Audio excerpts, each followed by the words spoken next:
a private island in the Caribbean, a financier worth hundreds of millions, presidents, princes, and billionaires on speed dial, alleged accusations of being a Mossad agent, and underneath it all, one of the most disturbing and complex criminal enterprises of the 21st century. This is the story of Jeffrey Epstein, a man who climbed from Brooklyn's working-class streets to the heights of global power, only to fall in the most spectacular, sinister way imaginable, and reveal the darkest side of the world's elite class.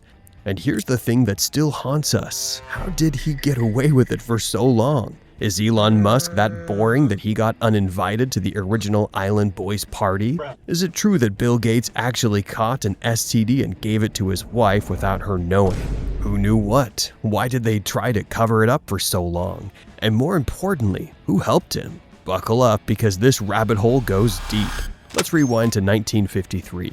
Jeffrey Edward Epstein was born on January 20th in Brooklyn, New York. Nothing about his childhood screamed future billionaire with a private island. His parents, Seymour and Paula, were a middle-class Jewish family living in Seagate near Coney Island. Seymour worked as a construction laborer and later as a groundskeeper for the New York City Parks Department, while Paula was a school aide. But here's where Epstein's story gets interesting. The kid was smart, really smart. He excelled in mathematics and demonstrated a strong aptitude for math, even becoming a member of the math club at Lafayette High School. He was also a classically trained pianist. In 1969, at just 16 years old, Epstein graduated high school and headed to Cooper Union to study physics and math. But here's the first red flag in his biography. He never completed his bachelor's degree, no college diploma. Keep that in mind, it will make sense later.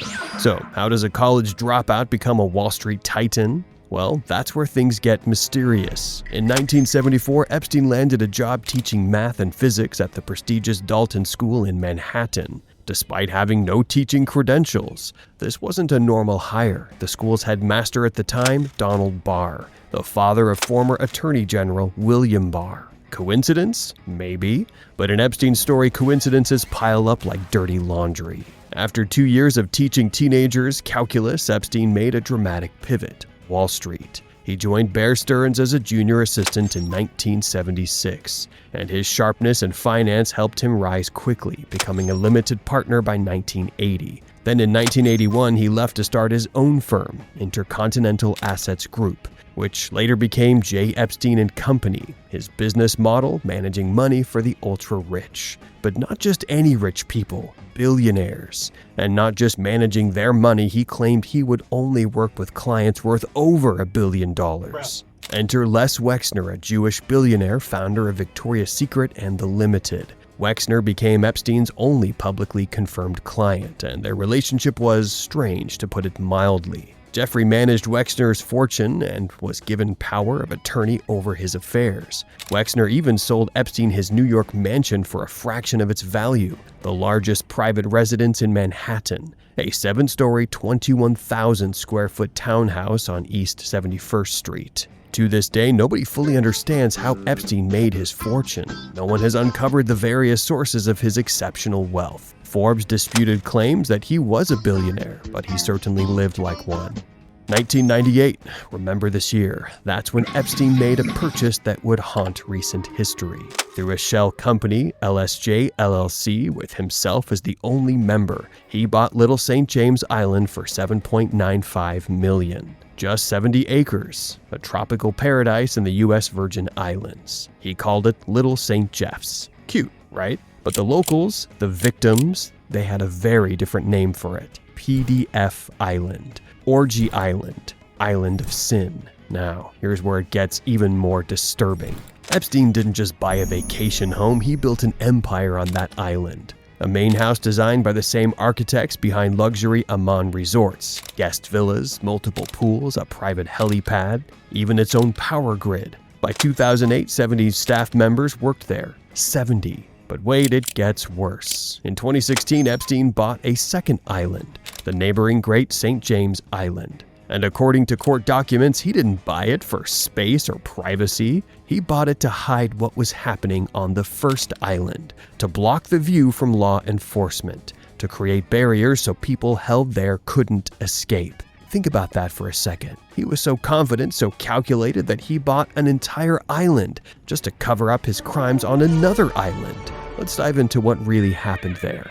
According to multiple court filings and victim testimonials, it was a systematic operation of sex abuse and trafficking of underage girls. Virginia Giuffre said Epstein picked vulnerable victims, and by age 13, she was living on the streets where she was abused by older men. Epstein provided a twisted form of security, paying girls, getting them apartments, taking them around the world, all while abusing them. A woman testified in a lawsuit that Epstein employed her to procure underage girls, including at the Port Authority bus terminal, and she witnessed by Epstein. The operation was methodical, the abuse was systematic, and the network of people who either participated or turned a blind eye stretched to the highest echelons of power. So, from the 1980s to the mid-2000s, people in their circles say Trump and Epstein were basically inseparable. Describe them like the nightlife musketeers of New York and Palm Beach. Just two dudes being dudes, right? Then in 2002, Trump gives his quote that is absolutely wild in retrospect. He says, "I've known Jeff for 15 years. Terrific guy. He's a lot of fun to be with. It is even said that he likes beautiful women as much as I do, and many of them are on the younger side." Hold up, sir, that quote hits different after everything came out. Like, who is even in charge of Trump's PR? How do you let that resurface? Wild concept, anyways. There's literally a 1992 video of them partying together at Mar-a-Lago, just two chill guys vibing. But then, and this is where it gets absolutely unhinged, their entire friendship ended over a house. A mansion bidding war in 2004. Bro really said friendship is temporary, real estate is forever. So they ghost each other for years. Then 2019 rolls around, Epstein gets arrested, and suddenly Trump is going from Jeffrey, who never heard of him, to wasn't a fan, haven't talked to him in 15 years. The gaslighting is wizard level. Man went from terrific guy to do I know you faster than capturing Maduro. Epstein and his associate Ghislaine Maxwell attended a 1993 White House event and were photographed with President Bill Clinton. Flight logs show Clinton flew on Epstein's private jet nicknamed the Lolita Express multiple times. However, a Freedom of Information Act request for Secret Service records produced no evidence Clinton visited Little St. James, and according to Epstein's flight logs, Clinton never flew near the U.S. Virgin Islands on Epstein planes. In July 2019, a Clinton spokesperson stated Clinton never visited the island. However, the recent file releases are stirring up the internet. Also, he never showed up for the Epstein files deposition, so I guess innocent until proven guilty. Anyways, enough with the politicians, nothing we don't know already. How about the other elites? The list of powerful people connected to Epstein reads like a who's who of global elites. Let's start with Prince Andrew, who was photographed with Epstein and accused in court documents of abuse, had pictures taken with one of the victims, and because of recent file releases and royal scandals, he is no longer a prince. Yup, you heard that right. Prince Andrew is now just, well, Andrew. King Charles III stripped him of these titles via letters patent, following continued pressure regarding his association with Jeffrey Epstein. He is now referred to as Andrew Mountbatten Windsor. He's still rich, don't worry. Bill Gates, who met with Epstein multiple times despite Epstein's conviction. Recent Epstein file releases allege some leaked emails of Epstein where he claims that Bill allegedly contracted an STD from Russian ladies and was asking Jeffrey to provide him with antibiotics to give his wife without her knowing, implying that he gave it to her, and she wasn't even aware of it. Of course, the man is known for blackmailing powerful people to gain power, so we don't know if these claims are true or made up, defamatory stuff to squeeze Gates of cash. Jewish lawyer Alan Dershowitz, who was part of Epstein's legal team. Scientist Stephen Hawking visited the island for a conference. Daft place for a business meeting anyways. Curious how he got around or who thought he would be a good addition to the Island Boys Club. But hey, who am I to judge? He definitely had fun and at least he got invited. Which takes us to the next guy who wasn't that lucky.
Elon Musk. Well, this is a sad one, really. Jeffrey did him dirty. In the recent files, email exchange between them showed that he was so excited to come to his party, almost auto-inviting himself, and Jeffrey pulled the oldest party trick on him.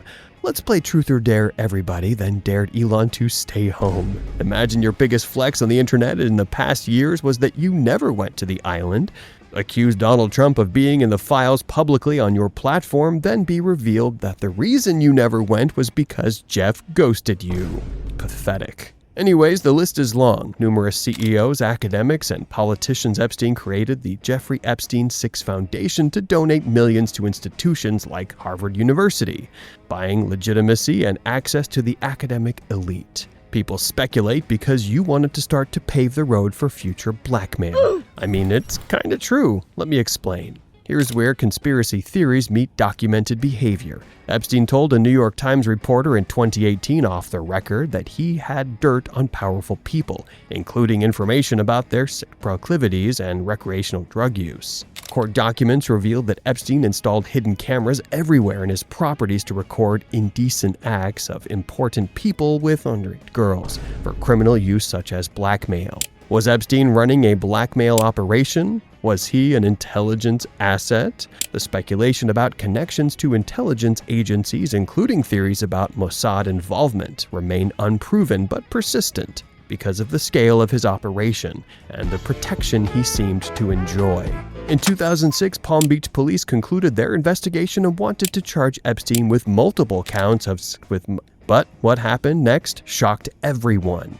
Alexander Acosta, the U.S. Attorney for South Florida, gave Epstein a sweetheart deal. Plead guilty to 2 state prostitution charges, serve 13 months in a county jail, not federal prison, and work release privileges, allowing him to leave for 12 hours a day, 6 days a week. The deal also granted immunity to any potential co-conspirators. The victims were never consulted. Epstein engaged with no fewer than 75 lawyers throughout his life, including Alan Dershowitz, Kenneth Starr, Roy Black, and Jay Lefkowitz. Years later, when Acosta served as Trump's labor secretary, he was forced to resign over the controversy. In July 2019, Epstein was arrested again, this time on federal charges of sex trafficking and conspiracy. The indictment detailed abuse of dozens of girls at his Manhattan mansion and Palm Beach estate. He was denied bail and held at the Metropolitan Correctional Center in Manhattan. Then on August 10, 2019, Jeffrey Epstein was found dead in his cell. The death was ruled a self-harm. The circumstances fueled endless speculation. How did he manage to take his own life in a supposedly protected cell? Where were the guards? Why did cameras malfunction? Although many conspiracy theories arose that Epstein was murdered to keep him quiet, no credible evidence of anything but self-harm has materialized. Epstein's death didn't end the story. His longtime associate and alleged accomplice, Ghislaine Maxwell, was arrested in 2020 and convicted in 2021 of sex trafficking. She's currently serving a 20-year prison sentence, though she was moved to a more cushy prison after consulting the Trump administration. According to Senator Ron Wyden, the U.S. Treasury file on Epstein detailed at least 4,725 wire transfers, totaling $1.1 billion. The full scope of his financial empire remains murky. The islands. In 2023, Jewish financier Stephen Deckhoff bought both Little St. James and Great St. James for $60 million. Planning to turn them into a luxury resort. Half the proceeds went to the U.S. Virgin Islands to fund support services for victims of abuse. The Jeffrey Epstein story isn't just about one man's crimes. It's about how wealth and connections can shield wrongdoing. It's about how institutions failed to protect vulnerable young girls. It's about how justice can be bought and delayed. Thousands of pages of court documents have been released, naming names and revealing connections. Lawsuits continue. Questions remain unanswered. Who knew what? Who participated? Who looked the other way? And most importantly, are other Jeffrey Epsteins out there, operating in plain sight, protected by power? The full truth may never come out, but the victims deserve to be heard, believed, and supported. That's the bare minimum we owe them. If you found this deep dive compelling, please like and subscribe, and remember, extraordinary claims require extraordinary evidence. Always question, always verify, and never stop demanding accountability from anyone, regardless of their wealth. Every human is equal in the eyes of God, and we will get what we deserve. Thanks for watching.